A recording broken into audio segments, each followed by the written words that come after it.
कोल्हापुरातील समवेदना मेडिकल फाउंडेशनचे संस्थापक बरकत पन्हाळकर यांनी thalassaemia, haemophilia, sickle cell, anaemia, leukaemia, cancer यासह रक्तविकारांसारख्या गंभीर स्वरूपाच्या आजार असणाऱ्या रुग्णांवर उपचारासाठी मोलाचं कार्य केलंय। शासकीय आणि खासगी रुग्णालयामध्ये पाठपुरावा करून या रुग्णांना योग्य उपचार मिळवून देऊन आरोग्य सेवा केली आहे। या आजारांबाबत त्यांनी विविध आरोग्य शिबिरांचंही आयोजन केलं होतं।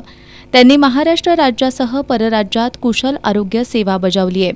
त्यांच्या या कार्याची दखल घेऊन बेंगलोर इथल्या नारायणा रुदालय हेल्थ सिटी रिसर्च सेंटरच्या वतीनं पन्हाळकर यांना समाजरत्न पुरस्कार देऊन सन्मानित करण्यात आलं। यावेळी हॉस्पिटलचे चेअरमन डॉक्टर नितीन मंजुनाथ, ज्योती रंगराजन, इंडिया सोसायटीच्या अध्यक्षा शोभा तुली, डॉक्टर सुनील भट, डॉक्टर शोभा बडिगेर, रवी जोशी, बंगलोर सोसायटीचे अध्यक्ष गगनजीत सिंग यांच्यासह कर्नाटक राज्यासह देशभरातील थॅलेसेमिया सोसायटीचं शिष्टमंडळ, विकारग्रस्त मुलं, पालक आणि मान्यवर उपस्थित होते।